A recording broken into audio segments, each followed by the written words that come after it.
Hello everyone, सत श्री अकाल ਸਾਰਿਆਂ ਨੂੰ। ਤੁਹਾਡਾ ਬਹੁਤ-ਬਹੁਤ ਸਵਾਗਤ ਹੈ ਅੱਜ ਦੀ ਕਲਾਸ 'ਚ। ਅੱਜ ਆਪਾਂ ਕਰਨ ਜਾ ਰਹੇ ਹਾਂ ਪੰਜਾਬ ਸਕੂਲ ਐਜੂਕੇਸ਼ਨ ਬੋਰਡ ਦੀ 11th ਕਲਾਸ ਦੀ ਬੁੱਕ ਵੈਲਕਮ ਲਾਈਫ, ਉਹਦਾ ਪਹਿਲਾ ਚੈਪਟਰ ਓਨੈਸਟੀ ਤੇ ਅੱਜ ਆਪਾਂ ਡਿਸਕਸ ਕਰਾਂਗੇ ਉਹਦਾ ਪਾਰਟ 2 ਰਿਸਪੈਕਟ ਯਾਨੀ ਕਿ ਸਤਿਕਾਰ। ऑब्जेक्टिव्स उद्देश्य की ने इस chapter they.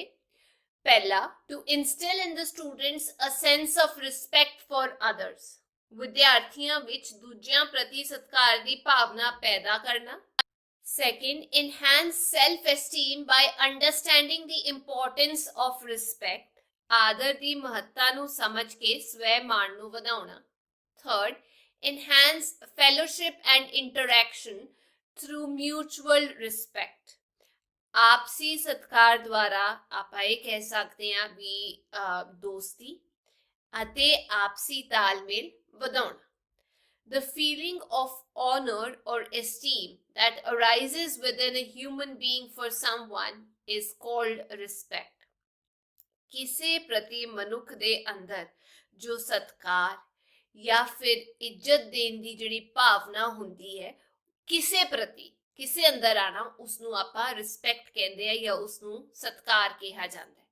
When we respect our peers or someone older or younger than us, ਜਦੋਂ ਅਸੀਂ ਆਪਣੇ ਹਾਣੀਆਂ ਜਾਂ ਆਪਣੇ ਤੋਂ ਵੱਡੇ ਜਾਂ ਛੋਟੇ ਕਿਸੇ ਦਾ ਆਦਰ ਕਰਦੇ ਹਾਂ, we are in fact setting an example of self-respect as well as respect।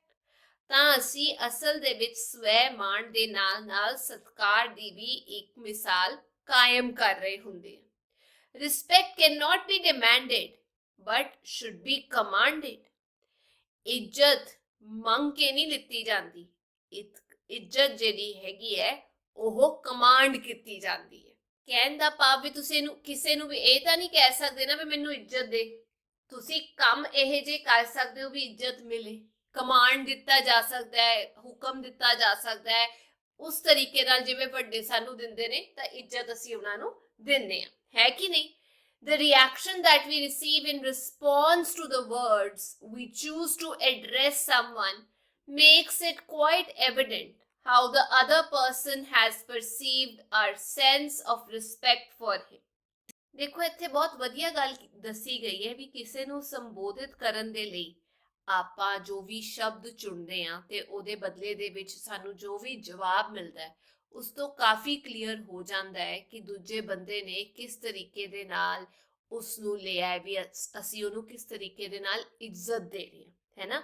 ਵੀ ਸਾਡੇ ਦਿਲ ਦੇ ਵਿੱਚ ਉਹਦੀ ਕੀ ਭਾਵਨਾ ਹੈ ਇੱਜ਼ਤ ਦੇਣ ਦੀ, ਉਸ ਨੂੰ ਉਸ ਬੰਦੇ ਨੇ ਕਿਵੇਂ ਸਮਝਿਆ ਹੈ, ਉਹ ਸਾਡੇ ਚੁਣੇ ਗਏ ਸ਼ਬਦਾਂ ਦੁਆਰਾ ਹੀ ਪਤਾ ਲੱਗ ਜਾਂਦਾ ਹੈ।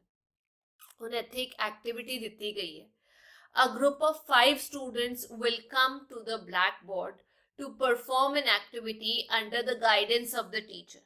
5 ਵਿਦਿਆਰਥੀਆਂ ਦਾ ਇੱਕ ਸਮੂਹ ਅਧਿਆਪਕ ਦੀ ਅਗਵਾਈ ਵਿੱਚ ਇੱਕ ਗਤੀਵਿਧੀ ਕਰਨ ਦੇ ਲਈ ਬਲੈਕਬੋਰਡ ਤੇ ਆਣਗੇ।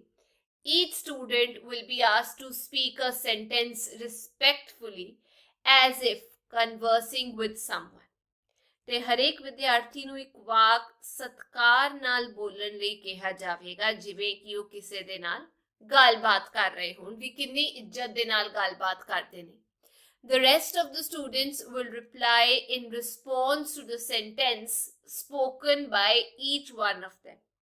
ਤੇ ਬਾਕੀ ਦੇ ਵਿਦਿਆਰਥੀ ਉਹਨਾਂ ਦੇ ਵਿੱਚੋਂ ਹਰੇਕ ਦੁਆਰਾ ਬੋਲੇ ਗਏ ਵਾਕਾਂ ਦਾ ਜਵਾਬ ਜਿਹੜਾ ਹੈਗਾ ਉਹ ਦੇਣਗੇ। ਜਿਵੇਂ ਇੱਕ ਆ ਕੇ ਸਤਿਕਾਰ ਨਾਲ ਕੁਝ ਬੋਲੇਗਾ ਤੇ ਬਾਕੀ ਜਿਹੜੇ ਹੈਗੇ ਨੇ ਉਹ ਕੀ ਕਰਨਗੇ, ਉਸ ਗੱਲ ਦਾ ਜਵਾਬ ਦੇਣਗੇ। ਐਵੇਂ ਕਰਕੇ ਸਭ ਦੀ ਵਾਰੀ ਆਏਗੀ। The teacher will monitor the activity very keenly।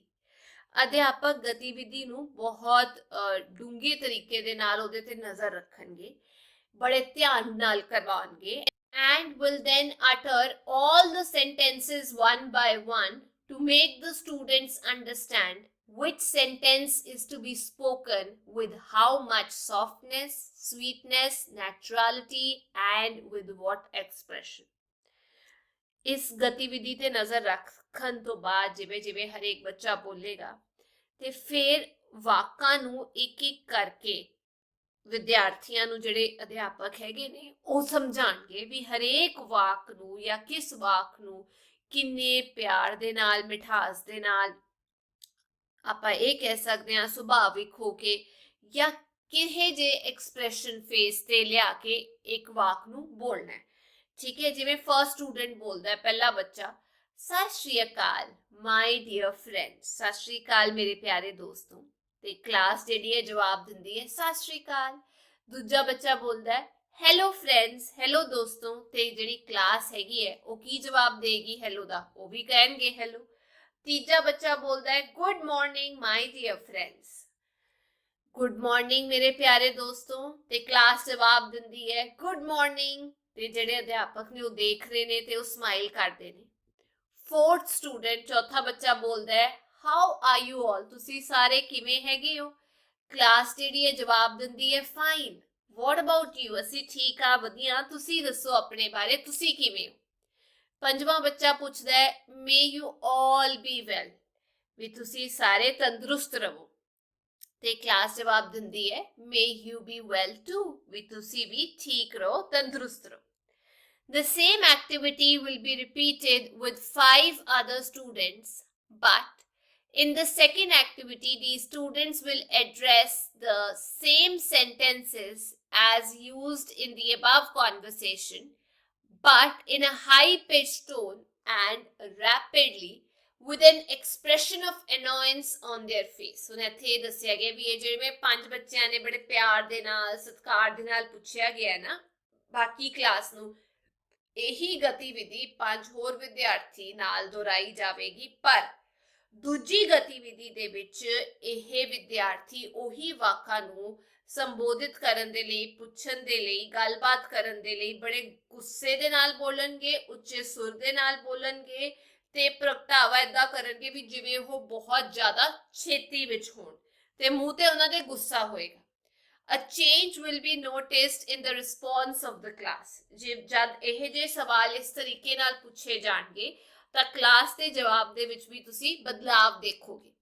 The teacher will discuss the change with the students. ਤੇ ਇਹ ਬਦਲਾਵ ਕਿਉਂ ਆਇਆ ਇਸ ਬਾਰੇ ਅਧਿਆਪਕ ਬੱਚਿਆਂ ਨਾਲ ਚਰਚਾ ਕਰਨਗੇ। It becomes quite evident from the response of the class that in order to earn respect for yourself, you need to respect others. ਤੇ ਕਲਾਸ ਦੇ ਇਸ ਜਵਾਬ, ਇਸ ਰਵੱਈਏ ਤੋਂ ਬਾਅਦ ਇਹ ਗੱਲ ਸਪਸ਼ਟ ਹੋ ਜਾਂਦੀ ਹੈ, ਸਾਫ਼ ਹੋ ਜਾਂਦੀ ਹੈ ਕਿ ਅਸੀਂ ਜੇ ਆਪਣੇ ਲਈ ਇੱਜ਼ਤ ਕਮਾਉਣੀ ਚਾਹੁੰਦੇ ਹਾਂ ਤਾਂ ਸਾਨੂੰ ਦੂਜਿਆਂ ਦਾ ਵੀ ਆਦਰ ਕਰਨਾ ਚਾਹੀਦਾ ਹੈ, ਉਹ ਵੀ ਬਹੁਤ ਜ਼ਰੂਰੀ ਹੈਗਾ। ਇੱਕ ਹੋਰ ਐਕਟੀਵਿਟੀ ਦਿੱਤੀ ਗਈ ਹੈ। In this activity, 5 students who are interested in acting will come in front of the class and perform the activity under the guidance of the teacher. ਇਸ ਗਤੀਵਿਧੀ ਦੇ ਵਿੱਚ ਐਕਟਿੰਗ ਵਿੱਚ ਦਿਲਚਸਪੀ ਰੱਖਣ ਵਾਲੇ 5 ਵਿਦਿਆਰਥੀ ਕਲਾਸ ਦੇ ਸਾਹਮਣੇ ਆਉਣਗੇ ਤੇ ਅਧਿਆਪਕ ਦੀ ਅਗਵਾਈ ਵਿੱਚ ਇਹ ਗਤੀਵਿਧੀ ਕਰਨਗੇ। According to the teacher's instructions, ਅਧਿਆਪਕ ਦੇ ਨਿਰਦੇਸ਼ਾਂ ਅਨੁਸਾਰ they will make 5 different types of faces. ਉਹ 5 ਵੱਖ-ਵੱਖ ਤਰੀਕੇ ਦੇ ਚਿਹਰੇ ਬਣਾਉਣਗੇ। ਜਿਵੇਂ ਪਹਿਲਾ, the first student will make a happy smiling face. ਪਹਿਲਾ ਵਿਦਿਆਰਥੀ ਖੁਸ਼ ਮੁਸਕਰਾਉਂਦਾ ਹੋਇਆ ਚਿਹਰਾ ਬਣਾਏਗਾ।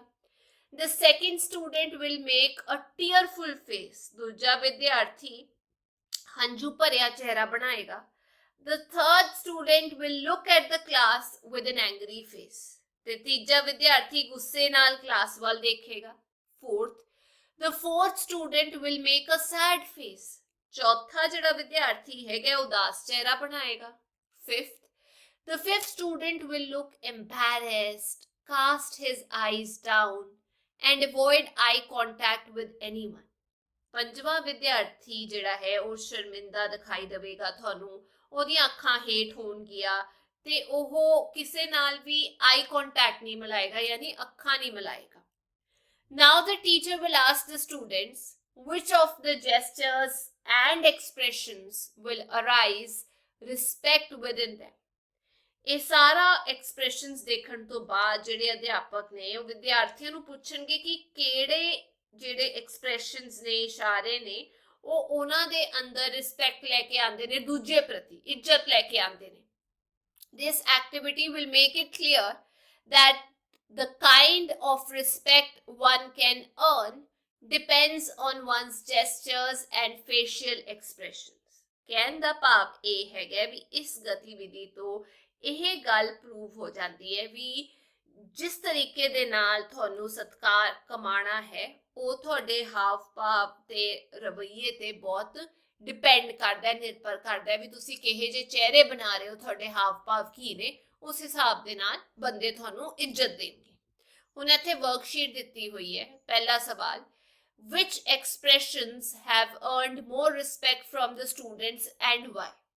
ਵੀ ਕਿਹੜੇ ਇਸ਼ਾਰੇ ਜਿਹੜੇ ਹੈਗੇ ਨੇ, ਐਕਸਪ੍ਰੈਸ਼ਨਸ ਜਿਹੜੇ ਹੈਗੇ ਨੇ ਜਾਂ ਕਿਹੜੇ ਫੇਸ਼ੀਅਲ ਐਕਸਪ੍ਰੈਸ਼ਨਸ ਜਿਹੜੇ ਨੇ ਵਿਦਿਆਰਥੀਆਂ ਦੁਆਰਾ ਬਣਾਏ ਗਏ ਉਹਨਾਂ ਵਿੱਚੋਂ ਸਭ ਤੋਂ ਜ਼ਿਆਦਾ ਸਤਿਕਾਰ ਕਿਹਨੇ ਪ੍ਰਾਪਤ ਕੀਤਾ ਤੇ ਕਿਉਂ?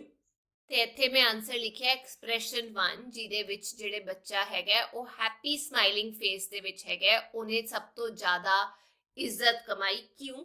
The people having good sense of humour, ਚੰਗੇ ਹਾਸੇ ਮਜ਼ਾਕ ਵਾਲੇ ਜਿਹੜੇ ਲੋਕ ਹੁੰਦੇ ਨੇ, who respect others, ਜੋ ਦੂਜਿਆਂ ਦਾ ਆਦਰ ਸਤਿਕਾਰ ਕਰਦੇ ਨੇ, and greet others with a sweet smile have earned more respect from the students, ਜੋ ਦੂਜਿਆਂ ਦੇ ਨਾਲ ਮੁਸਕਰਾਹਟ ਦੇ ਨਾਲ ਮਿਲਦੇ ਨੇ, ਉਸ ਚਿਹਰੇ ਨੇ ਵਿਦਿਆਰਥੀਆਂ ਤੋਂ ਵਧੇਰੇ ਸਤਿਕਾਰ ਪ੍ਰਾਪਤ ਕੀਤਾ ਹੈਗਾ। Also because every person wants to be happy and respected, क्यों? क्योंकि हर कोई बंदा खुश रहना चाहता है ते चाहता है भी मेरी इज्जत कीती जावे। ठीक है, आगे चलते हैं। दूजा, what is the benefit of respecting others? दूजिया दी इज्जत करन दा की फायदा हुंदा है, सानू की मिलता है? उत्तर ये हैगा, respecting others builds feelings of trust, safety and well-being। ਦੂਜਿਆਂ ਦੀ ਜਦ ਆਪਾਂ ਇੱਜ਼ਤ ਕਰਦੇ ਹਾਂ, ਦੂਜਿਆਂ ਦਾ ਸਤਿਕਾਰ ਕਰਦੇ ਹਾਂ, ਇਹਦੇ ਨਾਲ ਭਰੋਸੇ, ਸੁਰੱਖਿਆ ਤੇ ਆਪਾਂ ਇਹ ਕਹਿ ਸਕਦੇ ਹਾਂ ਤੰਦਰੁਸਤੀ ਦੀ ਜਿਹੜੀ ਭਾਵਨਾ ਹੈਗੀ ਉਹ ਪੈਦਾ ਹੁੰਦੀ ਹੈ। As well as we earn double respect, happiness and joy, ਤੇ ਇਸ ਦੇ ਨਾਲ ਨਾਲ ਅਸੀਂ ਦੁੱਗਣੀ ਇੱਜ਼ਤ, ਖੁਸ਼ੀ ਤੇ ਆਦਰ ਪ੍ਰਾਪਤ ਕਰਦੇ ਹਾਂ। We can make our life more enjoyable and meaningful only by respecting others। ਅਸੀਂ ਆਪਣੀ ਜ਼ਿੰਦਗੀ ਨੂੰ ਹੋਰ ਮਜ਼ੇਦਾਰ ਬਣਾ ਸਕਦੇ ਹਾਂ, ਹੋਰ ਜ਼ਿਆਦਾ ਵਧੀਆ ਬਣਾ ਸਕਦੇ ਹਾਂ, ਇੱਕ ਮਤਲਬ ਦੇ ਸਕਦੇ ਹਾਂ ਆਪਣੀ ਜ਼ਿੰਦਗੀ ਨੂੰ ਜੇਕਰ ਅਸੀਂ ਦੂਜਿਆਂ ਦੀ ਇੱਜ਼ਤ ਕਰਨੀ ਸਿੱਖ ਜਾਵਾਂਗੇ। ਤੀਜਾ ਸਵਾਲ, what changes do you need to make within yourself in order to gain self-esteem? ਸਵੈ ਮਾਣ ਪ੍ਰਾਪਤ ਕਰਨ ਦੇ ਲਈ, ਹਾਸਲ ਕਰਨ ਦੇ ਲਈ ਤੁਹਾਨੂੰ ਆਪਣੇ ਅੰਦਰ ਕਿਹੜੀਆਂ ਤਬਦੀਲੀਆਂ ਲਿਆਉਣ ਦੀ ਲੋੜ ਹੈਗੀ ਹੈ? ਤੇ ਇੱਥੇ ਮੈਂ ਲਿਖਿਆ, I will surround myself with people who make me feel good। ਤਬਦੀਲੀ ਇਹ ਹੈਗੀ ਹੈ ਵੀ ਮੈਂ ਆਪਣੇ ਆਲੇ ਦੁਆਲੇ ਉਹਨਾਂ ਲੋਕਾਂ ਨੂੰ ਲਿਆਉਣਾ ਚਾਹੂੰਗੀ ਜੋ ਮੈਨੂੰ ਚੰਗਾ ਮਹਿਸੂਸ ਕਰਾਉਂਦੇ ਨੇ, ਤਾਂ ਕਿ ਮੈਂ ਖੁਸ਼ ਰਹਿ ਸਕਾਂ, ਦੂਜਿਆਂ ਨੂੰ ਇੱਜ਼ਤ ਦੇ ਸਕਾਂ। I will accept myself as I am। ਕਈ ਲੋਕ ਇਹ ਕਹਿੰਦੇ ਨੇ ਮੈਂ ਇੱਦਾਂ ਕਿਉਂ ਆ, ਉਹ ਵਧੀਆ, ਜਿਵੇਂ ਦੀ ਵੀ ਮੈਂ ਹੈਗੀ ਆ ਮੈਂ ਆਪਣੇ ਆਪ ਨੂੰ ਸਵੀਕਾਰ ਕਰਾਂਗੀ। I will talk respectfully to others। ਦੂਜਿਆਂ ਦੇ ਨਾਲ ਮੈਂ ਠੀਕ ਤਰੀਕੇ ਦੇ ਨਾਲ, ਆਦਰ ਦੇ ਨਾਲ ਗੱਲ ਕਰਾਂਗੀ। The way I expect them to behave with me। ਉਨੇ ਹੀ ਆਦਰ ਦੇ ਨਾਲ ਗੱਲ ਕਰਾਂਗੀ ਜਿੰਨੇ ਆਦਰ ਦੇ ਨਾਲ ਮੈਂ ਉਮੀਦ ਕਰਦੀ ਹਾਂ ਵੀ ਉਹ ਮੇਰੇ ਨਾਲ ਗੱਲ ਕਰੇ। ਚੌਥਾ ਸਵਾਲ ਹੈਗਾ, state whether the following statements are right or wrong। ਇਹ ਵਾਕ ਸਹੀ ਨੇ ਜਾਂ ਗਲਤ ਨੇ ਉਹ ਦੱਸਣਾ ਹੈ। ਪਹਿਲਾ, respecting others is what earns you respect too। ਦੂਜਿਆਂ ਦਾ ਆਦਰ ਕਰਨਾ ਹੀ ਤੁਹਾਨੂੰ ਆਦਰ ਦਿਵਾਉਂਦਾ ਹੈ। Correct, right. ਦੂਜਾ, respect can only be shown to those older than oneself, not to younger ones or peers। ਆਦਰ ਸਿਰਫ ਆਪਣੇ ਤੋਂ ਵੱਡਿਆਂ ਦਾ ਹੀ ਕੀਤਾ ਜਾ ਸਕਦਾ ਹੈ, ਨਾ ਤਾਂ ਆਪਣੇ ਤੋਂ ਛੋਟੇ, ਨਾ ਹੀ ਹਾਣੀਆਂ ਦਾ। ਇਹ ਬਿਲਕੁਲ ਗਲਤ ਹੈ। ਸਭ ਦੀ ਰਿਸਪੈਕਟ ਕਰਨੀ ਜ਼ਰੂਰੀ ਹੈ, ਕੋਈ ਕਿਸੇ ਵੀ ਏਜ ਦਾ ਹੋਏ, ਰਿਸਪੈਕਟ ਕਰਨਾ ਬਹੁਤ ਜ਼ਰੂਰੀ ਹੈ। ਤੀਜਾ, there are also people who feign respect only when they need something। feign ਤੋਂ ਭਾਵ ਹੈਗਾ ਐਕਟ ਕਰਨਾ, ਤੇ ਇੱਥੇ ਦੱਸਿਆ ਗਿਆ ਅਜਿਹੇ ਲੋਕ ਵੀ ਹੁੰਦੇ ਨੇ ਜੋ ਕਿਸੇ ਚੀਜ਼ ਦੀ ਲੋੜ ਜਦ ਹੁੰਦੀ ਹੈ ਉਦੋਂ ਹੀ ਜਿਹੜੀ ਇੱਜ਼ਤ ਹੈਗੀ ਉਹਦੀ ਸਾਂਝ ਪਾਉਂਦੇ ਨੇ ਵੀ ਉਹਨੇ ਟਾਈਮ ਲਈ ਇੱਜ਼ਤ ਦੇ ਦੋ। ਕਰੈਕਟ, ਇਹ ਗੱਲ ਸੱਚ ਹੈਗੀ ਹੈ ਵੀ ਐਕਟਿੰਗ ਕਰਦੇ ਨੇ ਲੋਕ। Fourth, respecting someone gives us spiritual happiness। ਕਿਸੇ ਦਾ ਆਦਰ ਕਰਨ ਦੇ ਨਾਲ ਸਾਨੂੰ ਆਤਮਿਕ ਆਨੰਦ ਮਿਲਦਾ ਹੈ, ਮਤਲਬ ਅੰਦਰੂਨੀ ਖੁਸ਼ੀ ਮਿਲਦੀ ਹੈ, ਇਹ ਵੀ ਕਰੈਕਟ ਹੈਗਾ। The purpose of the above activities is to explain to the students that by respecting others, we can earn respect in their happiness and joy. ਉਪਰੋਕਤ ਗਤੀਵਿਧੀਆਂ ਦਾ ਉਦੇਸ਼ ਵਿਦਿਆਰਥੀਆਂ ਨੂੰ ਇਹ ਸਮਝਾਉਣਾ ਹੈਗਾ ਹੈ ਕਿ ਅਸੀਂ ਦੂਜਿਆਂ ਦਾ ਆਦਰ ਜੇ ਕਰਦੇ ਹਾਂ ਤਾਂ ਸਾਨੂੰ ਆਪਣੇ ਆਪ ਲਈ ਆਦਰ ਮਹਿਸੂਸ ਹੁੰਦਾ ਹੈ, ਉਹਨਾਂ ਦੀ ਖੁਸ਼ੀ ਦੇ ਵਿੱਚ, ਉਹਨਾਂ ਦੇ ਜਦ ਆਪਾਂ ਸਤਿਕਾਰ ਕਰਦੇ ਹਾਂ ਉਹਦੇ ਵਿੱਚ। We can make our life more enjoyable and meaningful by respecting others in our home, family, relationships and society. ਅਸੀਂ ਆਪਣੇ ਘਰ, ਪਰਿਵਾਰ, ਰਿਸ਼ਤੇਦਾਰੀ, ਸਮਾਜ ਵਿੱਚ ਦੂਜਿਆਂ ਦਾ ਸਤਿਕਾਰ ਕਰਕੇ ਆਪਣੀ ਜ਼ਿੰਦਗੀ ਨੂੰ ਵਧੇਰੇ ਆਨੰਦਮਈ ਤੇ ਆਪਾਂ ਇਹ ਕਹਿ ਸਕਦੇ ਹਾਂ ਸਾਰਥਕ ਬਣਾ ਸਕਦੇ ਹਾਂ। ਠੀਕ ਹੈ, ਤੇ ਇਹ ਸੀ ਕਿ ਅੱਜ ਦੀ ਕਲਾਸ। ਮੈਂ ਉਮੀਦ ਕਰਦੀ ਹਾਂ ਤੁਹਾਨੂੰ ਇਹ ਚੈਪਟਰ ਤੋਂ ਬਹੁਤ ਕੁਝ ਸਿੱਖਣ ਨੂੰ ਮਿਲਿਆ ਹੋਵੇਗਾ। ਜੇਕਰ ਤੁਹਾਨੂੰ ਵੀਡੀਓ ਵਧੀਆ ਲੱਗੀ ਤਾਂ ਲਾਈਕ, ਸ਼ੇਅਰ, ਸਬਸਕ੍ਰਾਈਬ ਜ਼ਰੂਰ ਕਰਿਓ। ਆਪਾਂ ਫਿਰ ਮਿਲਾਂਗੇ। Till then, take care, bye bye.